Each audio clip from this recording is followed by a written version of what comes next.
Bonjour les gens. Bonjour les gens, Guy dans ce tirage pour janvier 2022 Astro. Et il nous reste 3 signes. Donc vous regardez votre ascendant, votre signe lunaire, votre Vénus, vous savez comment ça se passe. Si ça vous parle pas, ça vous parle pas. Et nous sommes avec les Vierges. Ok. Hop.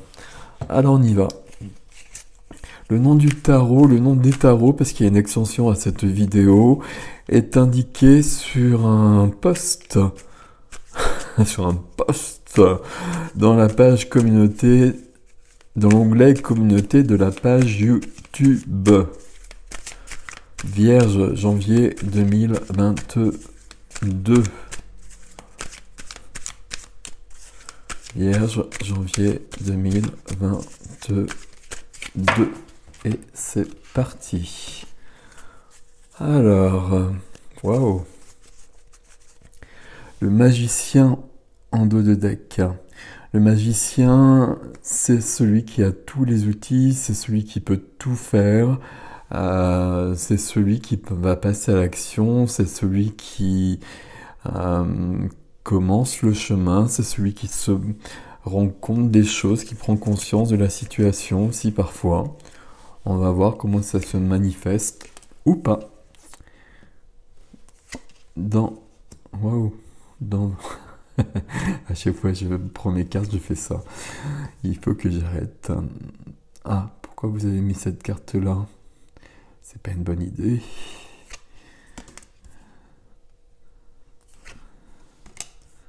Waouh. Alors vous avez beaucoup de majeurs et c'est arrivé dans beaucoup de tirages. Alors le fait qu'il y ait des majeurs, ça veut dire qu'il se passe beaucoup de choses, que c'est puissant. Les mineurs, c'est plus du quotidien, on va dire. C'est pas mieux, c'est pas pire, etc. Mais quand il y a beaucoup de majeurs, c'est quand même qu'il se passe des choses dans notre vie. Ok, et sur le défi... D'accord. Alors, on va garder, en plus on a une majeure aussi en dos de deck,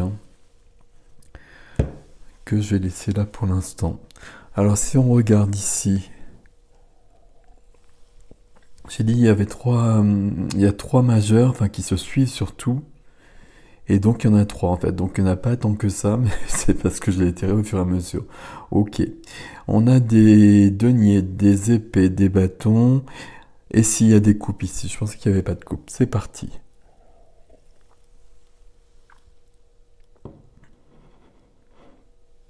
Ok, bon, on va voir ce qui se passe. Qu'est-ce qu'on a derrière? Ah, ok, ça c'est intéressant. Derrière le magicien, il y a la carte du couple. La carte du couple, la carte de la rencontre ou du couple, j'allais dire du vrai couple, du couple solide, du couple de relation d'âme, d'une manière ou d'une autre. Votre première carte, c'est le 9 de denier. Le 9 de denier, c'est une carte de sécurité matérielle. Ok, je regarde dans la matière ce qu'on a ici, on va voir au fur et à mesure. C'est une carte où on a œuvré, on a travaillé, et puis dans la matière, et peut-être au niveau vraiment matériel d'ailleurs, on a tout ce que l'on a souhaité. On a vraiment tout ce que l'on voulait. C'est une carte aussi qui parle de liberté. C'est une carte de liberté, ça peut même être une carte, c'est une représentation classique ici, qui parle de liberté, qui parle même d'être seul, d'être célibataire, homme ou femme, même si c'est toujours une femme, donc là c'est Alice, puisque vous le voyez, enfin vous allez le voir au fur et à mesure, c'est basé sur Alice au Pays des Merveilles. Mais carte peut-être de cette notion d'être seul, mais en tout cas c'est du 9 de denier, donc de toute manière on est, même si on est seul, on est épanoui. Je vais juste allumer la lumière, parce que je voudrais que vous puissiez voir les cartes le mieux possible. Ce qui aide ici, et c'est assez curieux. Alors on va voir ça après, on va essayer de voir où ça se passe. On a la reine d'épée, la reine d'épée, pardon. La reine d'épée qui aide. La reine d'épée, c'est une énergie qui est froide. C'est une énergie intellectuelle, c'est une énergie de mentale. Euh, Ce sont les paroles. Elle peut couper aussi avec son épée si besoin. Elle va rectifier des choses. Euh,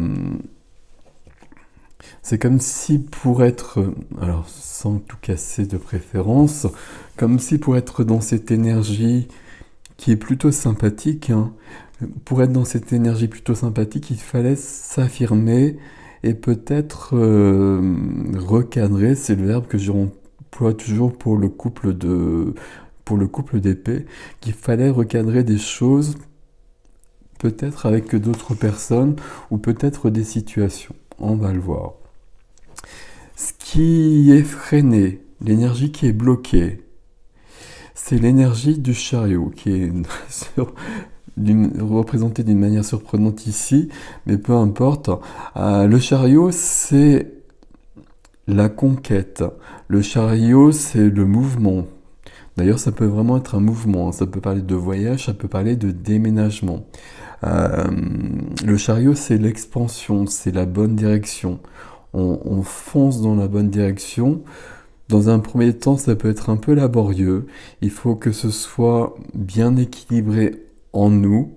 Et puis, une fois que cet équilibre est bien installé, ben, les choses, elles se déroulent d'une manière très rapide et on part dans la bonne direction.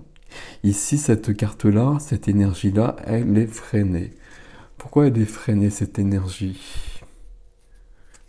Mhm. Il y a quelque chose à rectifier, à mon avis, et c'est pour ça qu'on a la reine d'épée. C'est ici qu'il y a quelque chose à rectifier, quoique ça peut être ici aussi. Alors, le truc avec les majeurs et les mineurs, c'est que les mineurs nous parlent du quotidien, et les majeurs, c'est une énergie beaucoup plus globale. Dans votre vie émotionnelle, sentimentale, la vie du cœur, familiale aussi, on a, d'ailleurs, on parle de l'enfance dans le défi. Bon, on va voir. On a l'empereur. L'empereur, c'est la structure. L'empereur, c'est le 4, donc c'est le carré.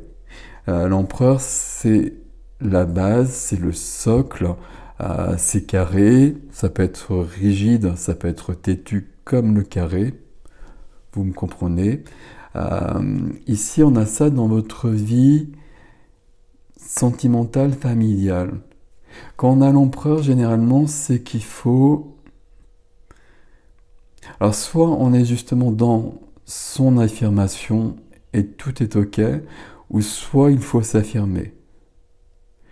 Parfois, il faut aussi reprendre son pouvoir et du coup s'affirmer. Il est possible que cette énergie de la reine d'épée, elle soit là. Mais il est possible qu'elle soit là aussi. On va voir ça. Je vous ai pas dit, hein, je le dis à chaque fois, parce que c'est nécessaire. C'est pas parce que c'est une reine que c'est du féminin. Homme, roi, reine, homme ou femme, peu importe. Dans la vie de la matière, la vie de la matière, c'est l'activité, c'est la profession, c'est tout ce qui nous fait le quotidien, c'est l'argent aussi. Et là, on a la lune. La lune, c'est l'intuition, la lune, c'est l'inconscient, la lune, c'est la nuit. Et avec la lune, quand on vient la carte de la lune, dans un premier temps, la première chose à se demander, c'est est-ce qu'il y a des choses qui ne sont pas cachées? Et à mon avis, là, c'est possible. Par rapport à ce que je vous disais ici, et le fait que le chariot soit bloqué, qu'on ait la reine d'épée, pour moi, ce serait plutôt au niveau de la lune qu'il y a des choses qui sont pas claires. Euh, quand la lune apparaît, il peut y avoir des secrets, il peut y avoir des choses qu'on ne voit pas. Ça peut être de cet ordre-là. Ok, on continue. Je vais peut-être prendre des cartes. Euh, Ça dépend du défi, parce qu'en fait le défi parle de votre vie matérielle aussi. Enfin, une carte en tout cas. Dans la vie intérieure, la vie spirituelle, la vie de l'âme, on a l'as de bâton. Alors ça, c'est très très joli. C'est très joli et c'est en relation avec le chariot par contre, hein. Donc pour un temps, à mon avis, ça doit être un peu bloqué. Je sais pas pourquoi je dis ça, mais ça me semble logique. L'as de bâton, c'est les bâtons, c'est le feu. Euh, les bâtons, c'est le feu, c'est l'énergie, c'est la passion, c'est la création. Quand on a des bâtons qui viennent et qui sont dans des cartes positives comme celle-ci, c'est qu'on a un élan de vie supplémentaire. Quelque chose de cet ordre-là. Plus d'âme, plus de vie, plus d'élan. L'as de bâton, il y a vraiment le début de quelque chose. L'as, c'est toujours la première carte. Donc, il y a le début de quelque chose. Quand on a l'as de bâton, on va se passionner peut-être pour quelque chose de tout à fait nouveau, qui va prendre une grande importance dans notre vie. Ça va être une passion dans laquelle on va se lancer. Ça peut être une passion renouvelée. Quand je parle de passion, c'est pas forcément et pas prioritairement d'ailleurs, pardon, amoureux. Sinon, on serait plutôt dans les couples, justement. Ici, ça va être une passion pour une activité. Euh, on va se découvrir une nouvelle passion ou une passion que l'on a depuis tout le temps, depuis toujours, depuis longtemps. On va y consacrer beaucoup plus de temps. Et puis ça va changer notre vie. Le fait que ce soit là, le fait que ce soit un as de bâton, ça a une importance considérable dans notre vie. C'est pour ça que c'est ça, à mon avis, qui nous emmène beaucoup plus loin. Mais pour un temps, il y a quelque chose qui semble à régler auparavant. Alors on va voir. On va voir le défi. Ici, sur le défi, on a un valet qui est entouré par 2 6. Alors, le 6 de coupe. Le 6 de coupe, c'est la carte de l'enfance. Alors, avec toujours ce questionnement, est-ce que il faut retourner dans l'enfance, guérir quelque chose, ou est-ce que ça parle justement des valeurs de l'enfance, celles que l'on donne prioritairement justement, la joie, l'innocence, nostalgie de l'enfance, nostalgie d'un temps d'insouciance notamment. Ça peut être ça ici, je pense pas qu'on ait ça. Même l'empereur qui serait dans ce domaine familial, j'ai pas l'impression. Alors on verra peut-être avec l'extension ce qui vient sur l'empereur, mais je pense pas que ce soit ça. Parce que juste après, donc on a une question de légèreté, de joie ici, et puis on a le valet de denier. Le valet de denier, sa place, c'est ici en quelque sorte. Le valet de denier, c'est ici, puis ici on a cette sécurité matérielle quand même, et cette liberté, et cette lune qui nous cache des choses. Le valet de denier, ça peut parler vraiment de l'activité. Au niveau de l'activité, alors par exemple, si on n'a pas de travail, qu'on cherche un travail, le valet de denier, c'est la carte idéale, ça veut dire qu'on va trouver un travail. Ok. Le valet de denier, à ce niveau-là, ça veut dire qu'on peut évoluer sur son poste ou qu'on peut changer de travail aussi. Donc c'est pour ça que ça me semble lié à cette lune. Et là, il y a des choses de cachées. Et la reine d'épée qui est là, c'est quelqu'un qui peut vous aider à rectifier des choses ici. La reine d'épée qui est là, ça peut être aussi une personne. Ça peut être une personne qui vous aide à devenir libre, à devenir indépendante et avoir cette sécurité matérielle dont je vous parlais. Si c'est une personne, ce serait une avocate, une notaire, plutôt du féminin parce que c'est la reine, mais pas forcément pour autant. Ça peut être quelqu'un qui vous aide autour de vous aussi, et quelqu'un qui serait d'un signe d'air. Ok. Alors, où en étais-je? J'en étais donc à ce valet de denier. Donc le valet de denier, pour moi, il y a une évolution ici, mais c'est sur le défi. Et cette carte-là, pour moi, elle parle de légèreté. Ici, il y a quelque chose qui me semble lourd, quelque chose que vous ne voulez plus, vous avez envie de plus, vous avez envie d'autre chose, et vous avez peut-être même envie de partir, de bouger, d'aller plus loin. Vous avez aussi envie, et puis on va être dans la même énergie quand même, hein. C'est pas la même chose, mais le 6 de denier qui arrive après, c'est une énergie d'harmonie. On a besoin de plus d'harmonie. C'est vraiment la reine d'épée qui va apporter cette harmonie. Ici, c'est la carte je donne et je reçois.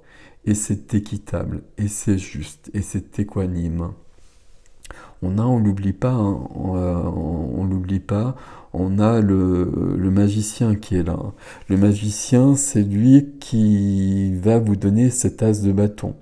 C'est lui qui va vous emmener beaucoup plus loin. Mais visiblement, pour un temps, il y a quelque chose à régler auparavant. Alors, soit c'est au niveau de la lune. Alors, je vais les remettre dans le bon sens avant. Soit c'est au niveau de la lune où il y a quelque chose de caché.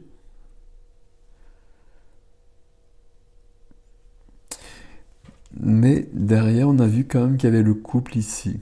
Alors, là, c'est la deuxième carte du dos de deck. Donc, on va un petit peu loin.